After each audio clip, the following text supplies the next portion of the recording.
Well, welcome to the Lake Forest Podcast, a podcast about the lovely city of Lake Forest, featuring topics like news, sports, music, people, and food. My name is Pete, and I'm joined with my co-host, Skoo Walker. We all live in Lake Forest. Skoo, we got a sponsor for the show, Neuro Noodle.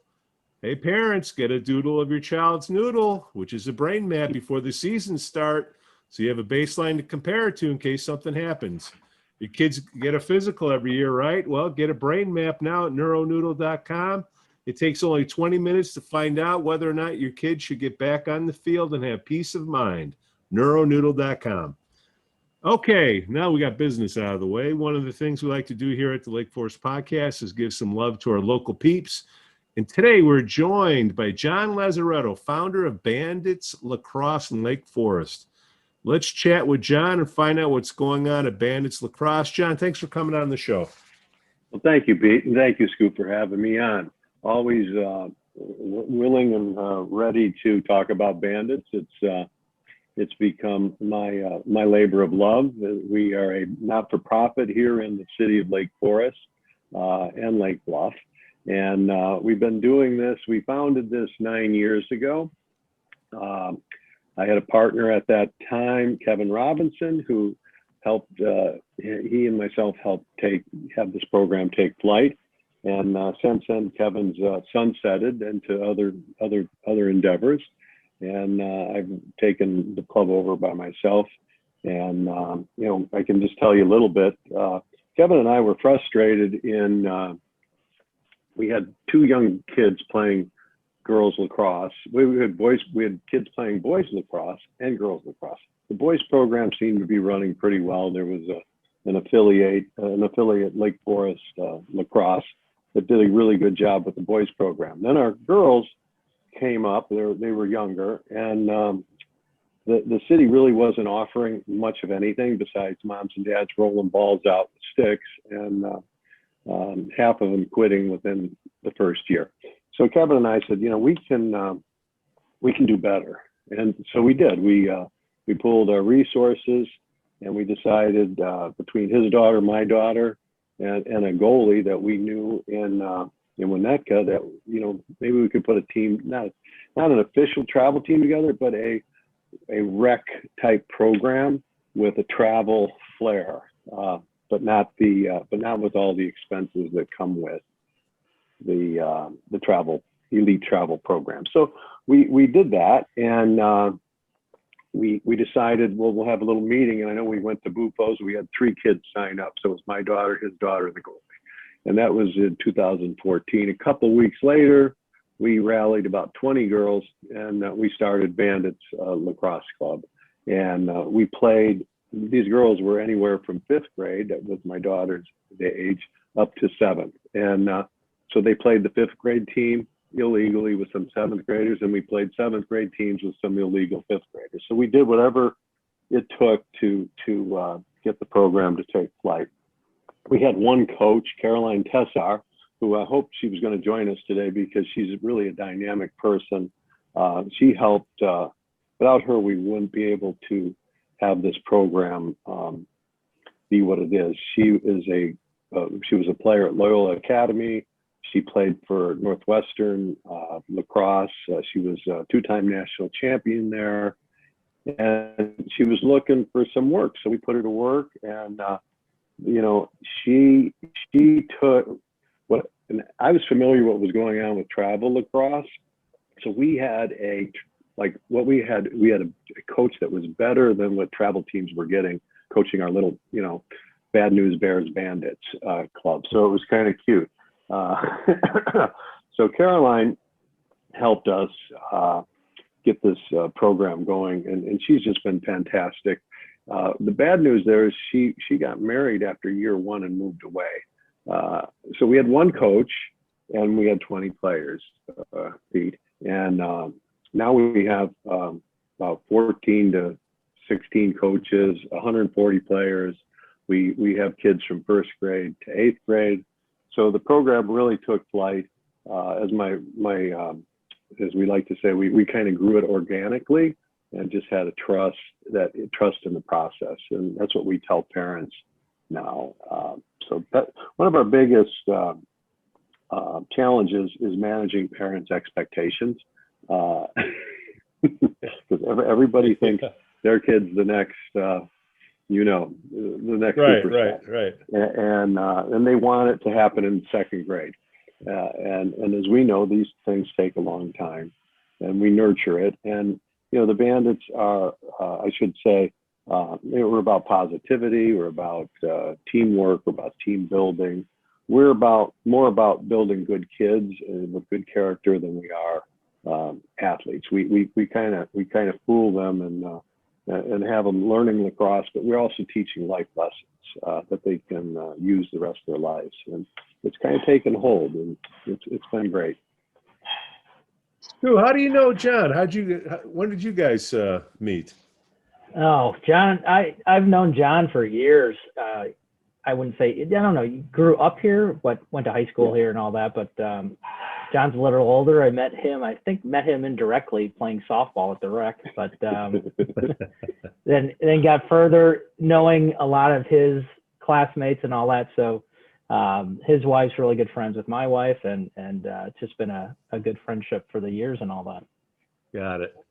So I think, Pete, I think one of my first memories of Skoo is we needed a fifth guy on our pickup basketball game. We said, "Hey, get that little kid over there and throw him in the game." And I said, "Who is that kid?" It's Skoo. Like, okay, so he was like a little gym rat that we dragged around. It used to be called rec rats, is what we were when growing up. Right. All we did is hang out at the rec center. Skoo, did you ever pass the ball? Oh yeah, I did, because that was, when you're only like 4'5", shooting wasn't an option. So pass it to the big guys. Yeah. Fair enough. So John, I'm a Lake Forest newbie, 3 years here. I have gone to some lacrosse matches for the girls. I have a friend that has a kid on the Loyola team. I think both the guys and the girls won state over there, but they played on the Lake Forest side of things. It seems like a lot of kids that used to play, at least the males that used to play football, are heading over to lacrosse. Is that the case, or what are you seeing out there? Because in the inner city, I went to Lane Tech in the city, and that's 5,000 kids, and they can't get 20 people to suit up for a game, but they can get more people to play lacrosse. Are you seeing more kids that used to play football hop into lacrosse on the men's side? I know you have a women's club, but I was just wondering if you know the sport. Yeah. So a little background is my son is 21 now, and he plays college lacrosse at Princeton, and he played at Loyola, and he was a pretty good football player. He would have continued to play both sports. However, the time requirement, he was a quarterback, and the time requirement, he just couldn't meet the criteria. The football season ends, winter lacrosse starts, and the school wants their quarterbacks in there at 7 a.m. in the morning studying the playbook for the next season in January. My kid's playing lacrosse, or he's gone on the weekends. He's gone all summer playing lacrosse. So it's hard to mix the two. You see more hockey lacrosse. For some reason, there's more hockey and lacrosse are more mutually acceptable. I think, there has been a downswing in, I did coach youth football in Lake Forest for 6 years. And I watched us go from having hundreds of kids in the program down to where we couldn't hardly have a full practice because we would have 16 guys. So you line up, 11 on offense, and then you've got 5 guys playing dummy both defense. ways. Yeah, it's like, well, and then you need some coaches and older guys. Just go stand over there and dummies. Well, that's a safety and that's a line. It's really hard to do. So yeah, I think there was a lot of concussion fear that was going rampant through youth sports, and a lot of I don't know, valid or invalid it is, but it scared a lot of people. We were very cautious with the drills that we did, but there are some dads that were a little overzealous and would revert back to drills that we did in the 70s, which, they're those have longer lasting repercussions. Right. So so your question is, have I seen that trend happen? I think most kids try to do both sports, football and lacrosse, for as long as they can. But there's just, football has become literally a 12-month sport also, as lacrosse. So each sport is trying to grab more, and basketball too. Basketball never stops. My daughter plays lacrosse at Loyola, or just finished, and she was a really good, probably a better basketball player than she was lacrosse player. She's going to play lacrosse at Duke. So she's an excellent player, but I think she was a better basketball player. But she had to give up basketball because of summer lacrosse, and that's when you do all your basketball training. So it was very sad. The athletic director, the assistant athletic director, saw my daughter play in one of the state games against New Trier, and he goes, "How come I didn't know about her? I could have won state with her at point guard." I'm like, "Duh," But they took her. They didn't know who she was. They put her on a B team. She lit it up and said, "This sucks. I'm out." And that was the end of her basketball career. And it's really, and she was on that Lake Forest team. She would have been on that Lake Forest team that's legendary with Douglas and Fisher and Panola and Somerville. And it was sad for us to see that happen. And that was the other thing about Bandits. When we designed Bandits, because I knew how stressed out my kids were and how stressed I was getting, that my kids were challenged. I have older children too. I have 3 older children that are 36, 38, and 32. They were 3-sport varsity athletes at their high school at Hinsdale South. We lived down there for 12 years. So I enjoyed them doing different sports, as I was a 3-sport person, and I think it's best for their bodies. It's best for them mentally. These kids are breaking down way too early. I think it's just over specialization in one sport. And I just feel terrible for them. So when we designed Bandits, we're like, okay, here, we're going to do an a la carte. We're not going to make you join for the whole year. You can join in the fall for 10 weeks and then see you later and do basketball. You can do our winter on Sundays if you want to do that. So you can, and then we have a spring. So we were a la carte. We didn't want to say, you better be doing Bandits all year. And that's what we found on the travel side, is you write a big check and you're locked in all year. So who wants to pay, anywhere from, $3,000 to $5,000 and then tell the coach, hey, I'm not going to be here in football season. But that's what we did for years.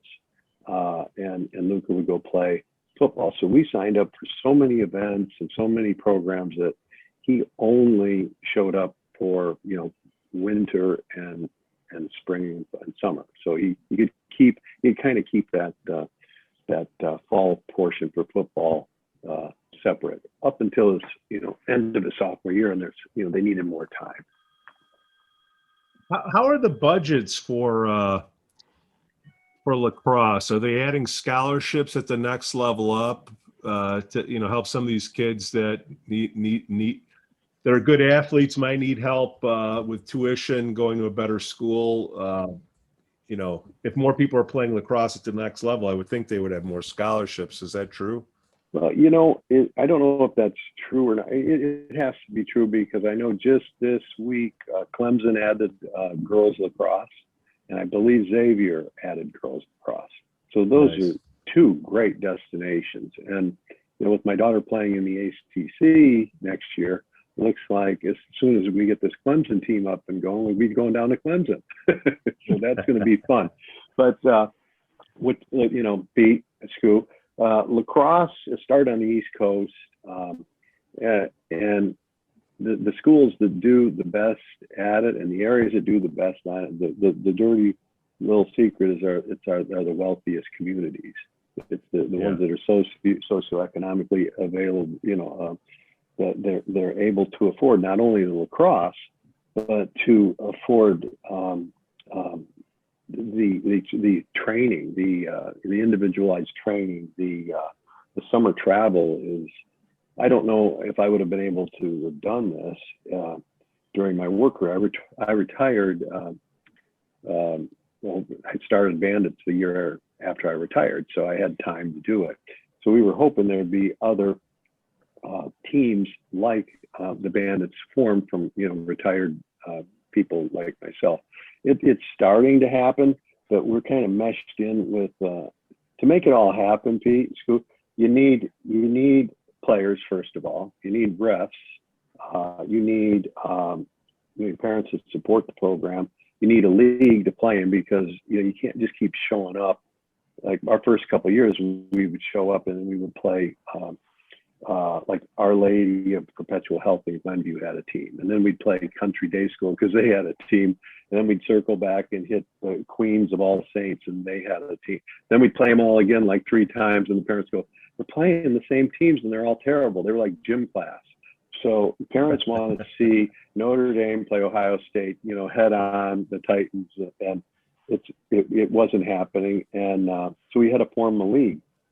And leagues are controlled by the money, and the money is where travel lacrosse is. So they needed people to play. So our little Bandits have to play, top-notch travel clubs. But we've been doing this, like I said, 9 years, and now finally we're able to. Next year we're going to segregate out the travel teams, and we're not going to have to play them. This is what we've been told, and we'll just play community teams like Barrington, Tinley Park, not Glenview, but Evanston has a really nice youth program. So Lake Zurich, Mundelein started stuff. So it's starting to happen. But we need leagues to support it. We need reps to know how to ref. We need, we need a lot of support. We need fields. That's one of our biggest challenges, and Skoo is familiar with this from his experience on parks and recreation boards, is getting fields. So we will go to, the long story short is when we broke away, the recreation department, Lake Forest Rec, they weren't too happy with us, and so basically they viewed us as a competitor, and we basically said, we're not competing. This is just we're going to provide something different. We're going to pay coaches that know what they're doing, and we're going to build a program. It's just not a drop-off center. And that's what we did. And years later, this year's varsity at Lake Forest, every single girl except one was on the Bandits originally. The year before, every single girl was on the Bandits. I think the one that was on this year moved in from the UK. At Loyola Academy, we've got 2 that were Bandits. And, so in this, when looking back, we've got 3 All-Staters and 2 All-Americans. We've got probably 5 girls playing in college that came through Bandits. Of course, they did play travel lacrosse also, because that's kind of what happens. If you get too good, the Bandits will push you forward to a travel program, and then we beg you to come play Bandits whenever you're available. So that's what happens. So we have moms and dads, business owners listening to this show. You need help, right? So you need coaches. Let's go down the laundry list. You got a magic wand, and the show could help you out, John. Number one, what do you need most of all? We need inexpensive fields. Okay. I would say that's the number one thing. The rec can provide fields, but the cost has been it's prohibitive. What is the cost? Well, it would be about 3 times what we're paying now. So at Lake Forest College, we're paying about $100 an hour for fields. And the way to come through the recreation program, you got to jump through different hoops and qualify in different categories, which we do. But they also want us to participate with their programming some way that we're not just willing to do yet, because we have our own brand, our own logo. So in the meantime, they kind of keep the fields. They hold the fields hostage from us being able to use them. And this might be controversial, but and we've been trying to work the last couple of years something out, but it just hasn't worked. But it's about 3 times more expensive for us. Do they still have a program for girls? They do not. Skoo, that's a good point. They about 3-4 years ago stopped providing a program. They had a travel program provide support for a local program, meaning you're a big lacrosse program, you're going to send out flyers, get everyone signed up for girls lacrosse in Lake Forest, but the coaches were supposed to be high school players. The high school, because I tried to coach this at the rec program, because they begged for parents to help, and they give you a piece of paper that says, here's the drills today. And I never played lacrosse. I was a football player in college. And so pretty good one too. Thanks, Skoo. Oh, we got to talk about that, Skoo. We can talk about that. We can talk about that later. But the hard part for us was we were just parents trying to help our kids play a sport that we've never seen played before. And the rec was doing what they thought was best. They got a travel program that said, here, we will put in a program for you. But they didn't fill it up with anything. You got to fill it up with coaches. You got to fill it up with people that know what they're doing. So yes, they had a league, they had a structure, but they didn't have any core to their business. So kids were quitting faster than they were joining. And at this point, 9 years ago, nationally, lacrosse was the #1 growing sport, I believe. And in Lake Forest, it was the sport that kids were quitting at an all-time pace because they were having a terrible experience. So, having gone through that, we understood that they have to like what they're doing. So a lot of what the Bandits do is this team building and fun stuff. And we have our little first graders come jump over cones and they think it's the greatest thing in the world. They barely touch the cross sticks, but you got to get them to fall in love with being together and having sports and being athletic before you start getting things complicated with a cross stick. So, and that's why we say we have to tell the parents, trust the process, trust the process. Where are we going gearing here? Well, you need fields. So I'm trying to figure out field. how Skoo and I can, who do we call it? Skoo, you're the Parks and Rec guy. Who do we got to call up? Say you got any remnant time availability for fields? Yeah, there's specific people who handle that, but there's tremendous amount of fields. And John, as you know, I mean, it's bizarre that you go by all these fields and they're empty, but then when you try to get the fields, they're full. But and if they aren't full, they're really, really expensive. Right. Unless you're willing to turn your program over to them. Right. That's not why we didn't do this for the rec to run the program. I mean, I love the rec. Skoo loves the rec. We grew up on the rec. I tell people if there wasn't a rec center in Lake Forest, I'd be in jail. I was just a wayward kid, and I want to see the rec succeed. But when it comes to these niche type sports, they really don't know what they're doing with them, but yet they'll claim they did because they went to college for sports and rec. And I got a kid that went for sports and rec, an older kid, and he had no damn thing about lacrosse. No, it's something that we need to figure out, and we can push the buttons. But even if Lake Forest doesn't want, I mean, this is a tremendous program. I mean, it's become the girls' feeder program. In my eyes, I mean, like you said, John, I mean, all your girls and Bandits are going on playing at the high school, and that's what you want in youth programs, is to be a feeder program. And what about Lake Bluff? They got a lot of fields. And yeah, well, that's one of the things we're going to explore. Lake Bluff, whenever I've called them, we're going to talk a little about COVID too, but whenever I would call them, they were so helpful. They were like, John, we'll find you a place. We will, as long as you're willing to drive, it might be Knollwood, the price was right. The fields were, and lo and behold, the rec center came through and gave me West Park during COVID in the fall, and it was to where the ice skating rink was, and it worked really well. It was fantastic. We had a great experience. They didn't gouge me on the price. I think that was kind of like the carrot trying to lure us back in, because then when we tried to do something in the spring, the price tag was astronomical, and I would have to raise our costs at least double the cost for our spring program to the parents, and that's not what we want to stay out of those price ranges, and it shouldn't have to happen. So right now we've got a great relationship with Lake Forest College. They've been so helpful. Even during COVID, when they were shut down, they figured out a place for us to play. We didn't have as much a run of the place as we normally do.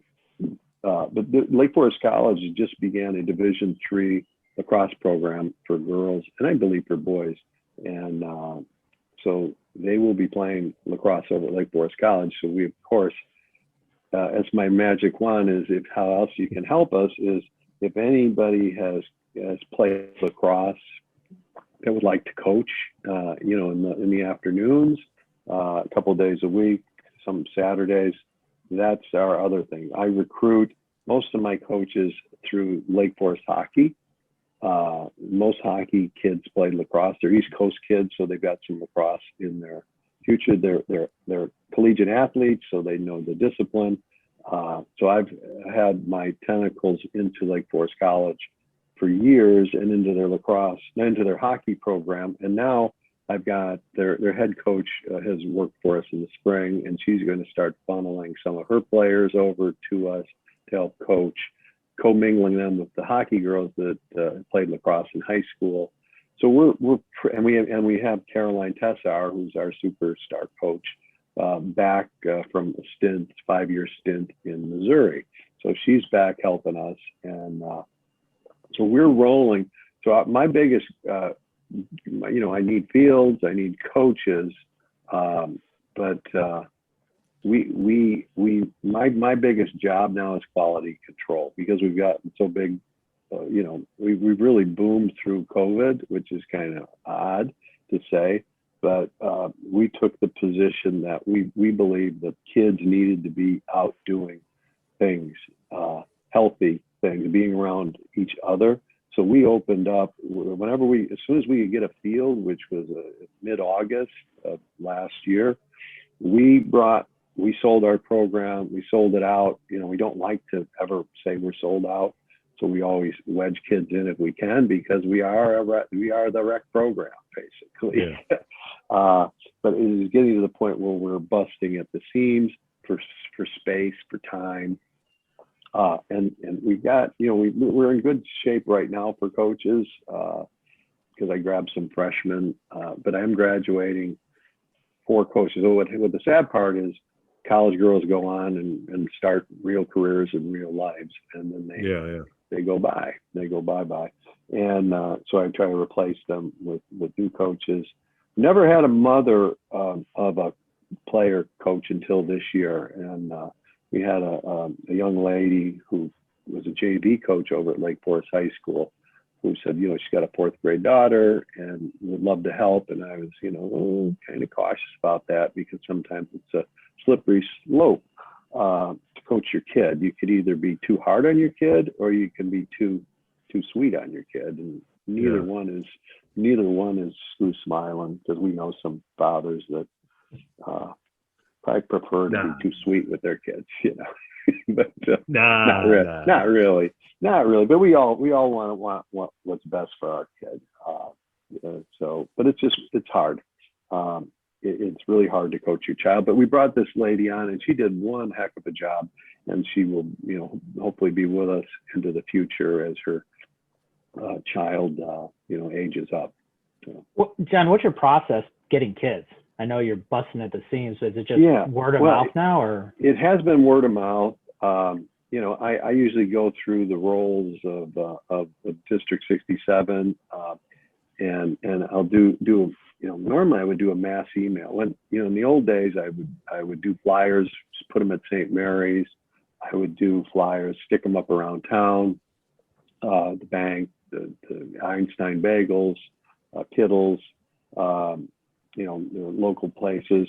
I would actually send obnoxious, blast emails to people, trying to get to a certain point, because our budgets are set at trying to get a certain number of kids at each level to pay for the coaches, to pay for the field. So going in, those first couple of years, we were eating, we had losses that Kevin and I, were covering, and now being not for profit, we don't get paid. I haven't got paid a cent in 9 years. Like I said, it's a labor of love.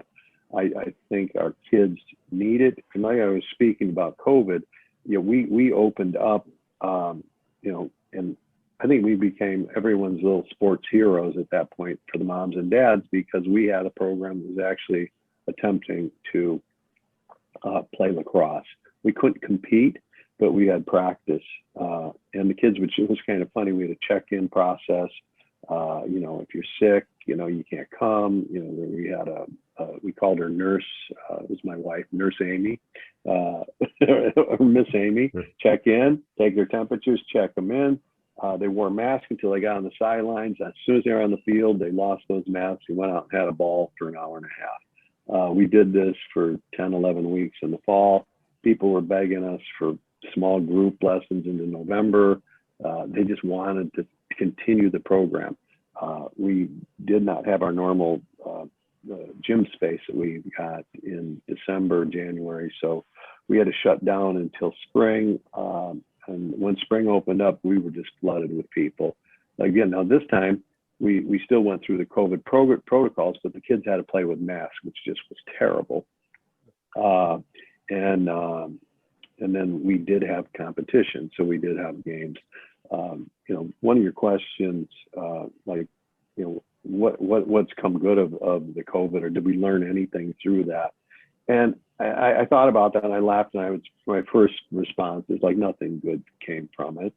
I think the lesson for us was that you just have to persevere and trust yourself and trust each other, that you're going to be as cautious as we can, but yet we're going to live life and have some fun with these kids. These kids don't need to be locked in their rooms looking at their cell phones for months on end.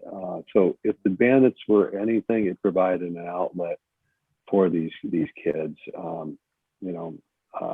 But I did, without being, a smarty pants, I said, like with this COVID, what we learned, I think the best thing that happened was parents weren't sending their kids sick.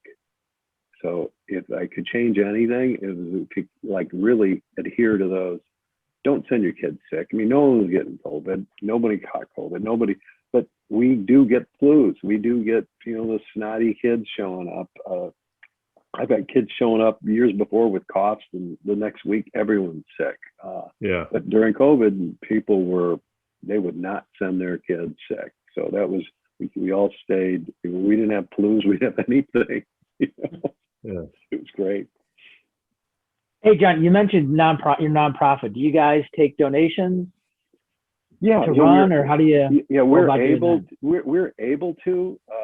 We've built enough into our fee that we don't have to do fundraising to pay for our expenses. I had enough trouble trying to just manage the team, let alone trying to do fundraising. We're finally getting to the point where we may just start doing some service projects, but with that, we want to give back, but with that means somebody has to administrate that. So I have to bring on somebody else, a mom, and everything we do, maybe I micromanage, but it's got the Bandit logo and the Bandit process. We don't want to be some slug organization. So right. If you're going to do it, we want to do it right. But again, that takes more time and more effort. And have you talked with the rec about partnership then, or is it just a more? Yeah, we've talked to them about partnership. We've talked to them about, they want us to become the rec program. Okay. And they say, John, you can run it, you can, but teach us the process. I'm a little, leery over having built this from the ground up and running it the way we want to run it. I just have a feeling that, if I get an email, I'm responding within 24 hours. I'm usually within 24 minutes. I've been really hands-on because what I knew from boys and girls travel lacrosse, you can ask a question and it just lays out there in outer space for months. They never respond. You've got to actually find them at an event. You got to grab them by the shirt. You got to say, I've got a question for you. So it was really frustrating. So what I try to do is just be really responsive. Even if they don't like my response, I try to respond back as soon as possible. And I think the parents are appreciative of that because as their lives have got more and more hectic, you wouldn't believe what Skoo probably would, but how booked up these kids were. I mean, prior to COVID and now after COVID, they have tap, they have theater, which is great. They've got a lot of stuff, but I think there's a point of having too much stuff. Yeah. There's not enough and there's too much. So it's just the Goldilocks theory. You want it just right enough. So John, I'm going to talk to Skoo, and Skoo, I'm going to talk to you in Pete speak, and then it's just me and you talking. It's not John. So the problem we're running into is we need to practice somewhere. We need the parks, right? Nobody says we have to do it in Lake Forest. We can do it wherever we can get the parks, right? But it would be nice to stay in Lake Forest. There seems to be something going on where it seems to me like they want John's program to be part of the rec center. So why are they going to make it easier on John to get a field? Do you think something like that is going on? Or what is the obstacle that you and I could, if we're going to reach out to whoever's in charge of the parks and say, hey man, why is it so expensive? Or why aren't you performing your fiduciary duty of taking in funds when you have an open field, even if it's at 50% of the rate that you want to take? Who do we talk to? What's going on, Skoo? I think what's going on is it's not a homegrown rec program. And I think that's where the rec is starting to struggle. And it becomes premium dollars. And, my opinion on the recreation center is a service model for the community to utilize their facility, to utilize their programming at a cost for everyone. I think the rec should not be offering programs like a regular business and trying to make a profit. It's providing programming for the community to use. And I think John's program started outside of that concept and now has overtaken what the rec offers, which again, I think they're still in the mode of you're not technically a rec offering. So we're going to charge you usage of the field as much as we're going to charge a group from Libertyville that wants to come in and use the field, which is great too. But this is a Lake Forest program and Lake Forest users, and to not be able to use field is crazy, especially at a nominal cost. I mean, I don't think anyone's saying, or John's saying, we don't want to pay, but they shouldn't be paying. They should be paying the same amount as a rec program if they're going to charge at all. Right. So you could go to Lake Bluff. They're going to travel a little bit further, but they could be a feeder system for somebody else that would appreciate it, right? Well, and the bottom line is going to Lake Bluff. I mean, John, correct me if wrong. I mean, you're basically a high school theater program is what you're turning into, because everyone in the program is now playing girls lacrosse. So going to Lake Bluff, I mean, I hate to say it, drawing the comparison, but Pasquazi's, sports cars, all these businesses that were in Lake Forest migrated to Lake Bluff because Lake Bluff was more accommodating. And it's kind of seeing the same thing too. It's like, going to Lake Bluff, if they're going to be accommodating, take them on and, it's stuff that we in Lake Forest have to start Yeah. realizing and not pushing good businesses away. Well, But- John, we're going to find out if that's what they want to do, because that's what they're doing. They're saying, well, either get the parents to pay more for the fields, who are the taxpayers, right? Or I don't know if they can afford it or not, or they're going to force you out. I don't know if that's what they're trying to do, but they're not taking money in for an empty field, right? Skoo? I think they tried to force out early on. Oh, And- absolutely. Absolutely. And because Okay. they had a program, but it just wasn't an effective program. And with some of these programs, you need specialist coaching and all that. And they didn't have it. John did. They tried to force out. It didn't happen. And look what's happened. It's grown to be, talk to Lake Forest High School, the girls lacrosse program. I mean, you can't say anything negative about their players because they all came from the Bandits. Right. Yeah. And they just ended their season 14th in the state Yeah. by max That's prep rating. So that's Kind pretty of good. testament of a sport growing from the bottom up Yeah. is seeing what that does at the high school level.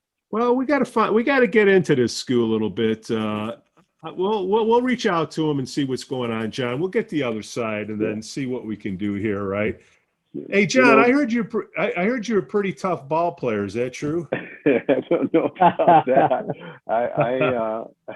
I played football in college. What position?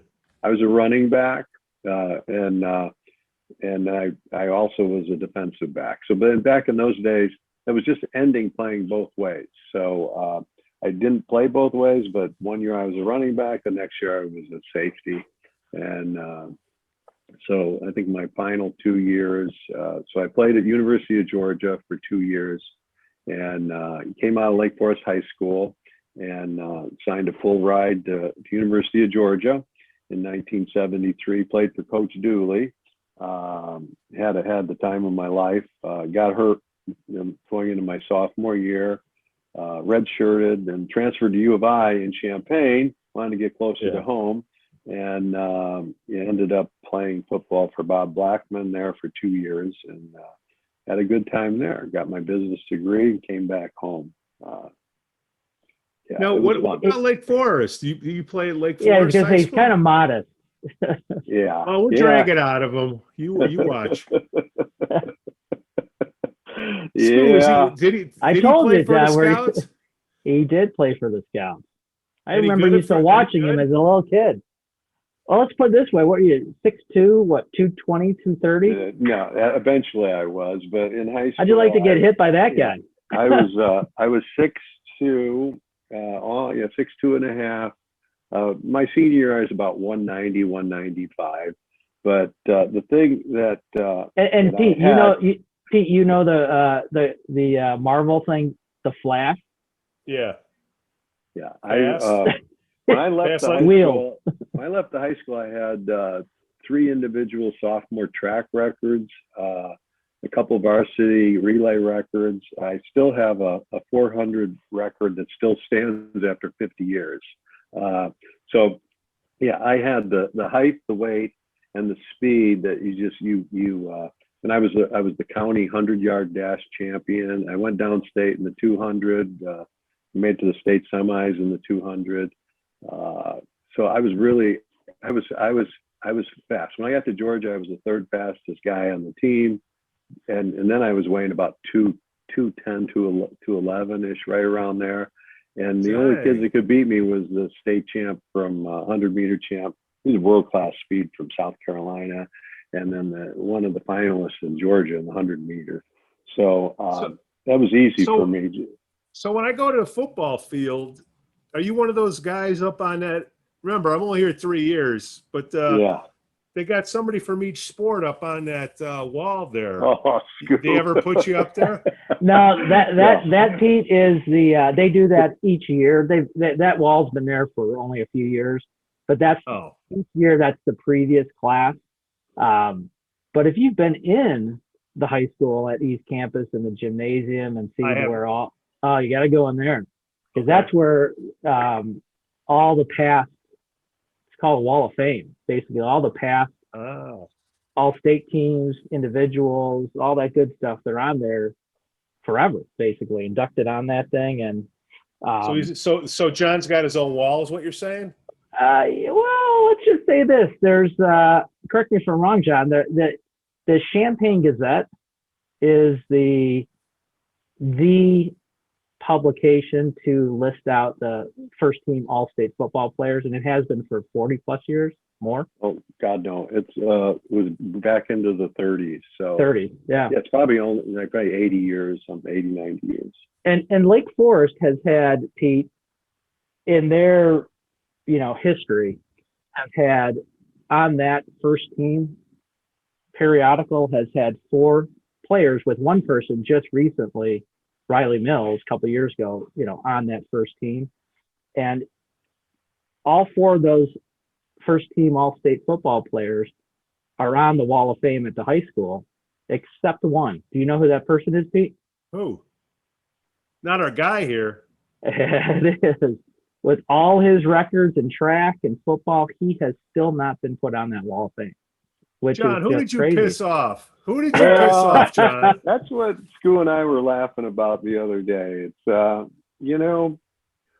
it must have been somebody, but I think it was a little more complicated. There was no wall when I left the high school in '73, and parents were supposed to send in articles, or if you were all-state, your parents were supposed to send something in. My parents had moved to Highland Park. They didn't send in anything. It didn't worry me. Some of my friends went up for all-state golf. I thought, they'll catch it. They'll fix that eventually. And I'm playing college football. It'll all take care of itself. Years later, I figured, maybe they just totally forgot. And they started putting up so many kids. I'm like, well, it kind of hurt my feelings, being a scout guy.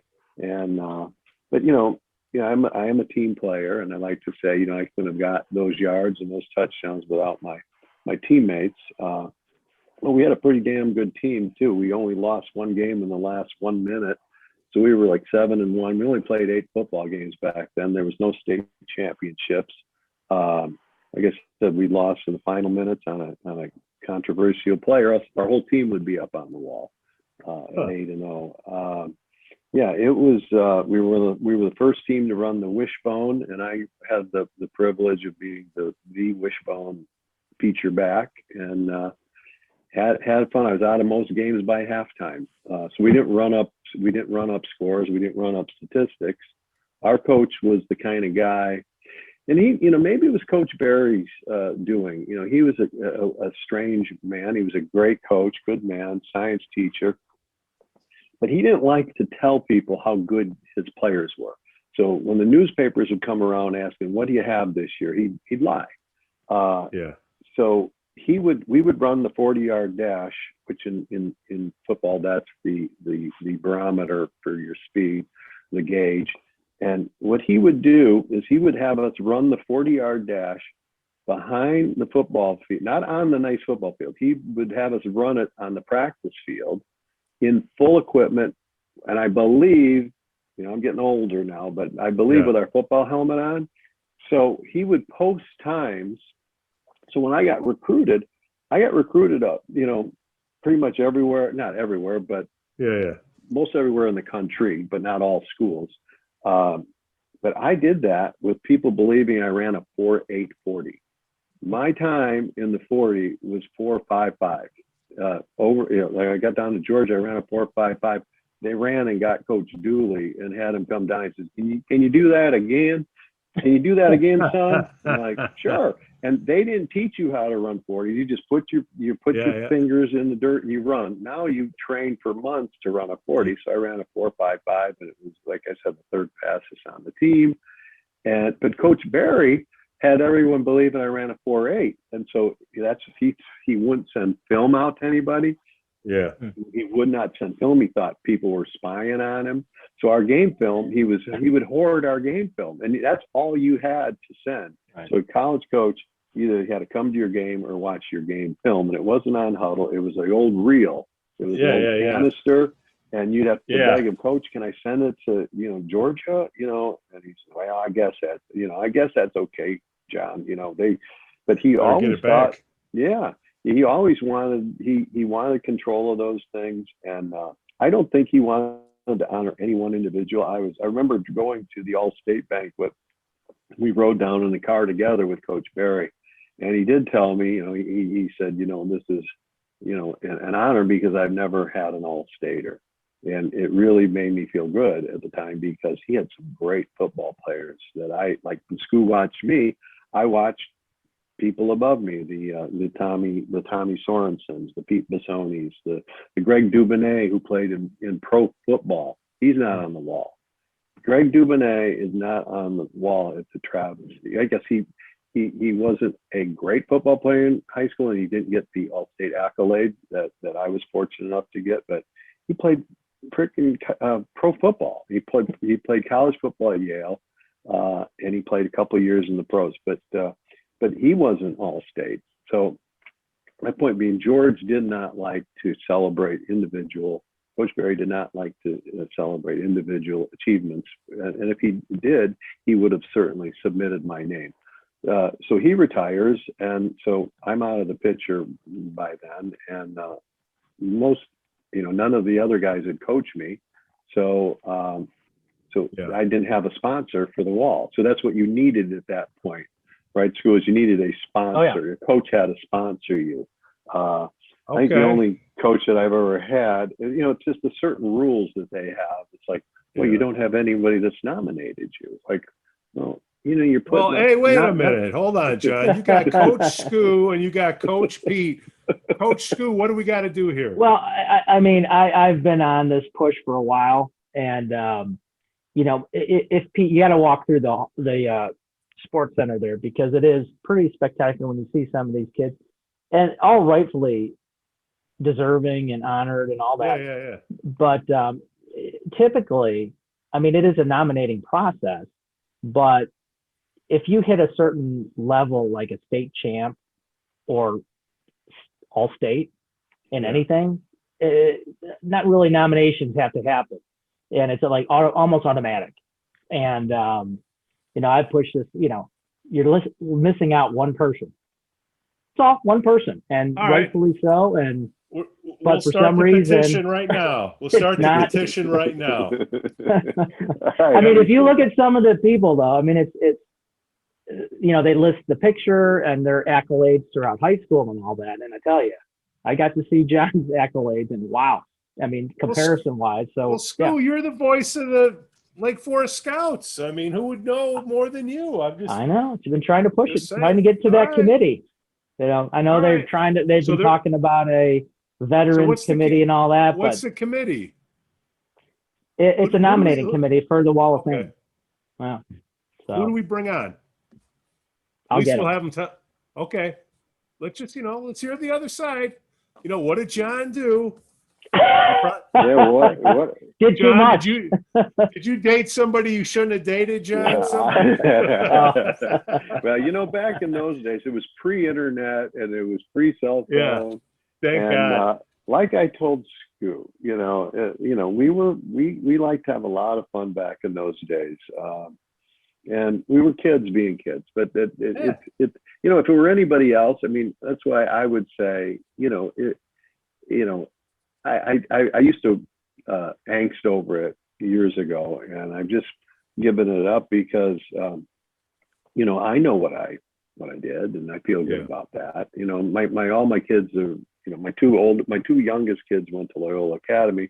Skoo makes fun of me saying, they would have been up on the wall but before they got out of high school, because my daughter's a 2-time All-American and my son's a 3-time All-American, and Luca would have been up his sophomore year, and both would have been up as sophomores in high school. Because now, if you make it, you're up there hardly before your season ends, right? Yeah, when I was growing up, or when I went through the high school and all that, one of the requirements is you had graduated before getting on the wall. So it's kind of prestigious. So you get brought back and all that stuff. Now it's like, it's fantastic. Some of these kids are sophomores, All-American and all that, but they get automatically put on them.